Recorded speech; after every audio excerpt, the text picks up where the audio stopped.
तुमचा परिचय सांगा, अनुभव सांगा. असं आहे का? यूट्यूबवर कुठला परिक्रमा सांगू का? हां हां. नर्मदे हार. मी नामदेव चिने, तालुका सिन्नर, गाव माझं पात्रा. तर मी असंच घरी बसेल असताना मनामध्ये विचार आला नर्मदा परिक्रमा करायची. तर परिक्रमा करायला निघत असताना तर तुम्हाला तो बघा, देवसुद्धा कोणाच तरी सत्व बघत असतो. हे अशा सत्वामध्ये मला दुसऱ्या दिवशी निघायचं असताना माझ्याकडे उपाय नव्हता. पण मी ठरवलं जायचं आपल्याला काही करून.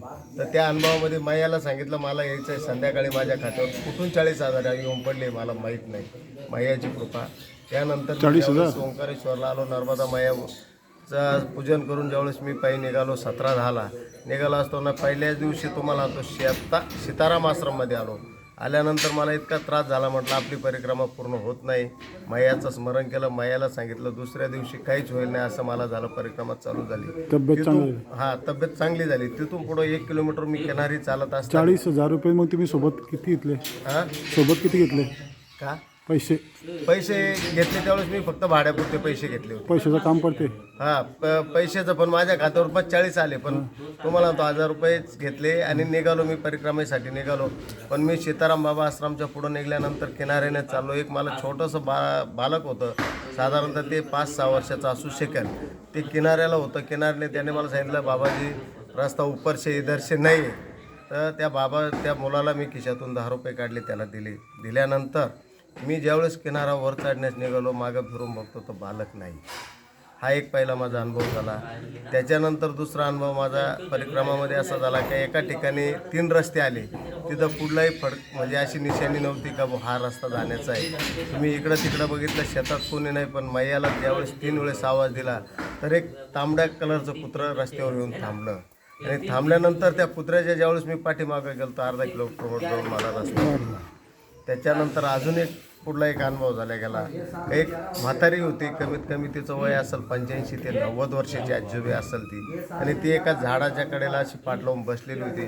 म्हणलं मैया नर्मदे हार.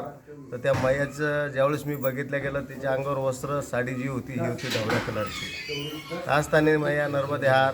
तिने वर हात केला, नर्मदे हार बोलली. मी पुढं गेलो, पण माझ्या पाठीमागे काही लोक होते. मी त्यांना विचारलं, अरे त्या झाडाच्याकडला म्हातारी बसली होती, बघितली का तुम्ही? त्या परिस्थितीची काय परिस्थिती होती त्या म्हातारीची? त्या लोकांनी मला सांगितलं आहे की आम्हाला एकही म्हातारी भेटली नाही. तिथून पुढं निघलो. पुढून निघाल्यानंतर तुम्हाला तो भडवानीच्या पाठीमागे, भडवानी गावाच्या पाठीमागे तुम्हाला तो एक मोठा हायवेने येतो. तुम्ही हायवेने तर माझ्यासमोरून नाग चालला होता. पण त्या रस्त्याला इतके ओन होते. ओन असताना मी एकच बोललो, महाराजजी गाड्या आहे पुढं भरपूर, तुम्ही पाठीमागासारखा. निम्मा रस्ता त्यांनी क्रॉस केलेला होता. परत त्यांनी रिटर्न मागं फिरले, त्यांच्या मार्गस्थ झाले.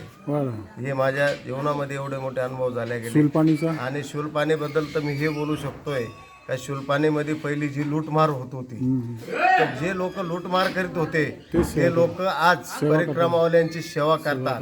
त्यांना 10-10 किलोमीटर चहा साखर आणण्यासाठी काही नाही, कुठलीही सोय नाही, मोटरसायकल जात नाही, कुठं काही जात.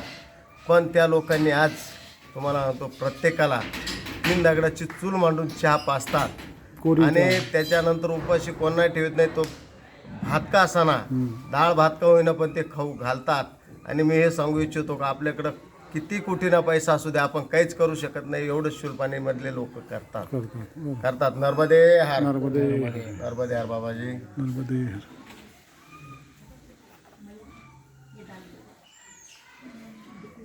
माझी दुसरी असं ना. मलाही